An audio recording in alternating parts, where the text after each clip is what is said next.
LeBron James is the 2016 Sports Illustrated Sportsperson of the Year. By your estimation, is it because of the comeback and the block shot, or is there more to it than that? No, I think it's those 3 days. Yeah, I mean, you just kind of look at the combination of the opponent, right? They went 73-9. The deficit, no team had ever come back from 3-1. And then you've got the stakes, his personal story, the fact that Northeast Ohio, Cleveland hadn't won a championship in a half century or more. And then you go the 41 points, the 41 again, and then the triple-double. You'd know better than I would. I was kind of just looking back, maybe Reggie Jackson, but I can't find like a more prodigious championship performance, like a more massive performance in a championship. And you might have one that I haven't thought of. The only things I can think of, Madison Bumgarner obviously recently in baseball. You go back, Jerry West winning the MVP. I mean, like. Right. Jerry West winning the MVP when they didn't win the championship, but yeah, I mean, like, look, and it was. I think the part that's really hard to quantify is that he was guarding so many. He was so important to them defensively. And I'm not saying that he played great defense every possession, right? But in order for them to do what they did, he had to guard multiple positions and be locked in. And he could not take nearly as many plays off. And that's incredible. In addition to the fact that he wasn't coming out for the normal substitution rotations because they're just such a different team without him. Like, all of that combined made those 3 games incredible. And I think you could argue, like, Bumgarner, like, that performance might have been better. I mean, it might have been more historic and more shocking what he did. But I think with LeBron, it's like, the story has to be part of it. I know you're not supposed to do it on narrative or anything like that, but it's so powerful, the fact that the city hadn't won it for 52 years, the fact that he was from there, and then he drafted there, and then he left, and he came back. It's like, I think all of that kind of, just created this ultra dramatic backdrop. And it's like the world moves on. I mean, there are other great stories. The Cubs became a great story and everything. But I think it's one of the best sports stories ever, the fact that how he completed that circle. Not just the fact that he did it, but that it was against the Warriors. It was in a Game 7. They'd been down 3-1, all of that. Was what was close, like, in terms of the selection? I don't know. I'm not involved, but I'm sure, that's above my pay grade, but I'm sure the Cubs were right there. I mean, how can it not be? The thing is, they usually try to give it to a person, but they have given it to a team in the past. And I mean, if they gave it to the Cubs, I'm sure that would have been just fine. I mean, it's hard to argue against them. And they're a bunch of Olympians, Simone Biles, Phelps. I mean, there's a good case that could be made for a lot of people. It's not like one of those years where it was just like a horse. Yeah. The horse thing is odd to most of us, albeit they do have incredible athleticism. The problem with the horse thing is, and this is the problem with awarding the Cubs, is we also haven't factored in not just the burden that he carried, but there is pressure to it, right? And he had, however much he has risen above the previous reputation of his second NBA Finals when they lost to the Dallas Mavericks. Yeah. There is, or was, and to some people still is a narrative that he was not a clutch performer, right, and he had to be clutch 3 consecutive nights against a great team. So my argument against any horse is, like, does the horse know it's a big deal? Yeah, but does the horse know that it's a huge deal if they win, or a huge deal if they don't win? Like, no, they don't feel that sort of pressure the way that humans do, because we don't believe they have the same conscience we do, nor are they aware of all the things around it. And that's why you can't award it to a team as opposed to a person like LeBron, right? That would be the best argument for it. I think that's right. And you also bring up something that I've always wondered about, is like, can you choke running? Like, back to the horse thing. And I don't know that. Like, I ever talked to a sprinter, that's what I'd ask him. Like, do nerves play a part in just sheer running? Or because there's not that kind of, fine motor stuff going on, where you actually have to, like, shoot a ball into a hoop and, make the right read and the right play, like, is that a play in the same way? Because there's no doubt that LeBron had hurdles to overcome. I remember talking to him after that Dallas series that next year, and he would talk about how he would think about being in the locker room after a loss and, like, the disappointment and letting your teammates down in that moment. And if you have thoughts like that, those thoughts are probably what, you know better than I would, but I would think those thoughts would encumber you in those kind of moments. No question. Lee Jenkins joining me on the Doug Gottlieb Show, Sports Illustrated writer who, of course, has written the piece on LeBron James being the 2016 Sports Illustrated Sportsperson of the Year. I guess the question for LeBron is, like, what now, right? Like, when you've is like we can once you've climbed Mount Everest, like I don't know, like do you go back to Machu Picchu? Like I don't know if you,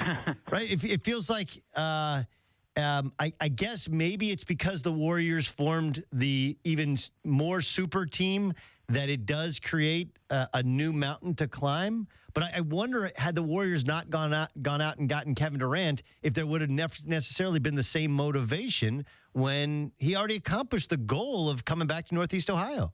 Well, when you look back at other guys, at other of these top NBA players, it's like Jordan took the break for baseball, and Kobe and Shaq sabotaged it. And I think it's hard to keep that edge year after year. You know, and we talked about this summer, this whole Jordan thing and the specter over his head of Michael Jordan. And that's probably an impossible mountain as far as like, you know, can he get 3 more championships? That's probably asking a lot. But I think he wants to get in that. He clearly wants to get in that mix. And so to do that, yeah, you got to pick off another one. I think he's pretty cognizant that the window only lasts so long. And even though I think he'll age well, I think this year is actually showing a little bit of how he'll age with more of the playmaking and the passing.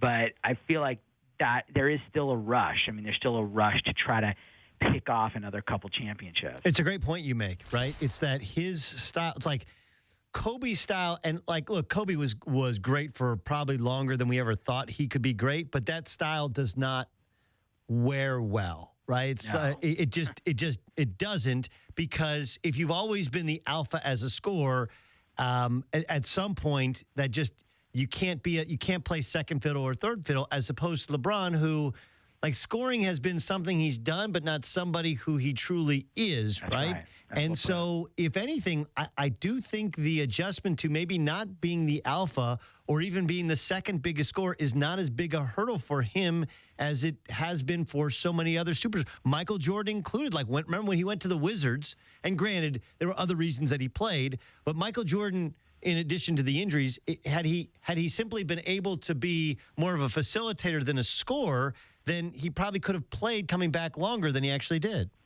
Yeah, and I think, you know, LeBron's got a lot invested in Irving right now, because I think he wants – you see it this year. I mean, Irving's their leading scorer. LeBron's got the highest assist numbers of his career.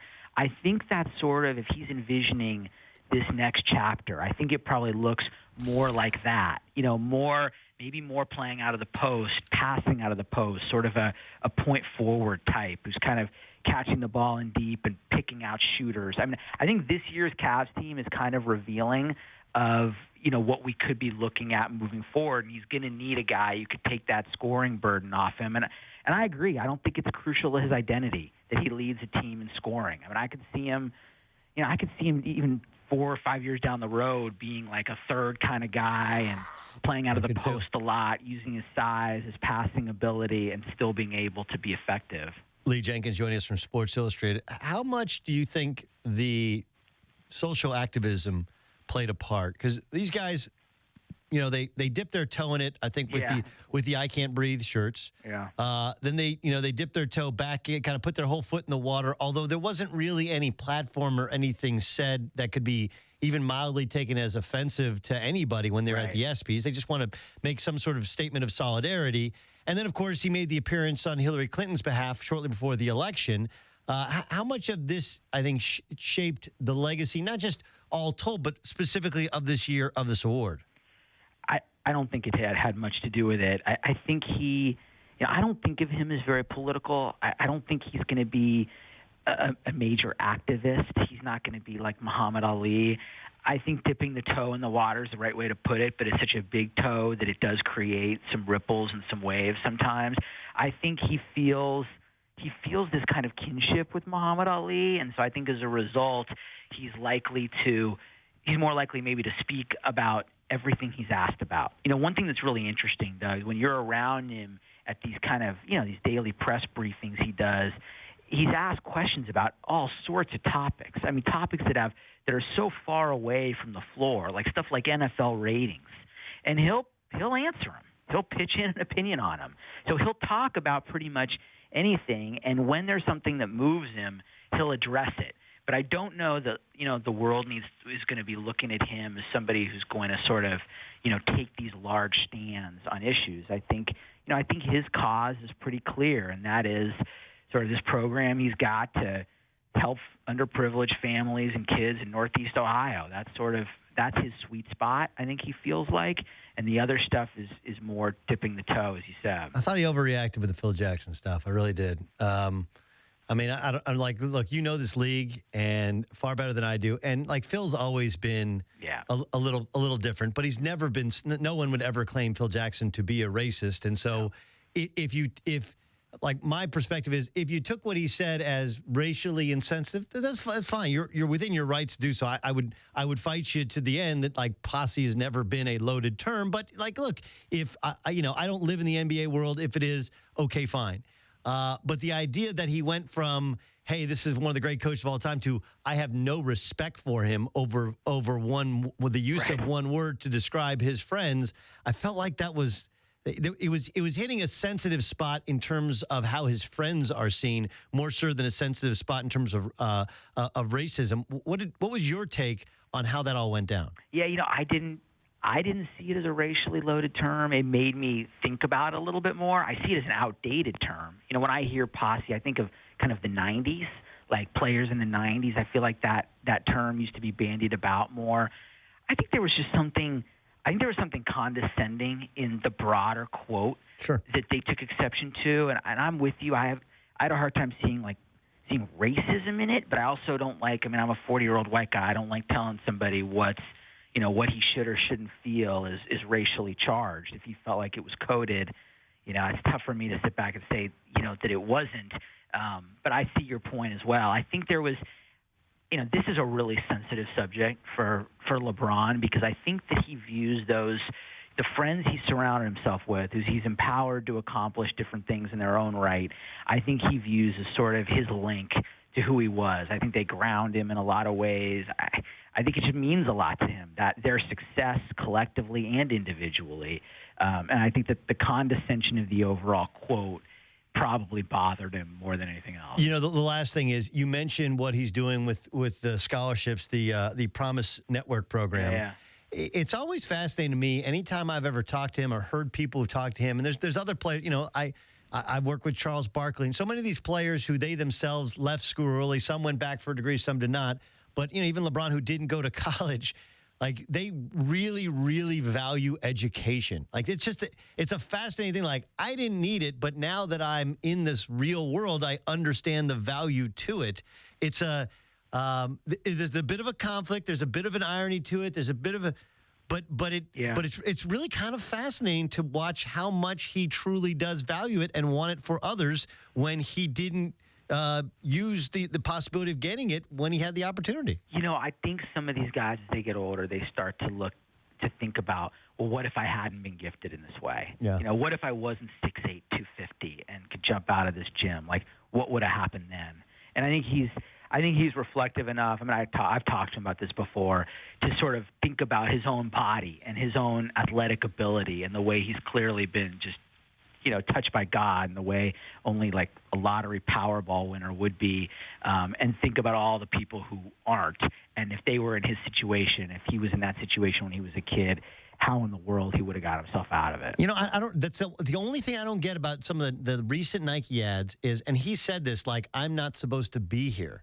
Right, and I've always like, dude, you're 6'8", you're the chosen one. I asked him about that. Okay, because I agree. He athletically and physically, he is the ultimate should be here. And mentally, like, he has a strong mental capability. Like, why the hell wouldn't he be? Like, where else is he supposed to? Maybe a football field. Like, he was. How do you go from I'm the chosen one to I ain't supposed to be here? Like, that's weird. No, so what did he say? He's talking about that. He's referring to it on a macro sense, right? He's referring to it as, somebody who was borderline homeless as a kid and potentially could have just sort of. He should end up as a number, right? He should end up as a number, right? And sort of fallen off the grid. Now, clearly, his physical abilities made it so that wasn't going to happen, his athletic ability. But he's referring more to, just as far as having no guidance, no home, completely off the grid. I think that's what he's talking about when he says come from nowhere. He's literally meaning no home rather than what you and I would think, which is this is exactly what you're meant to do.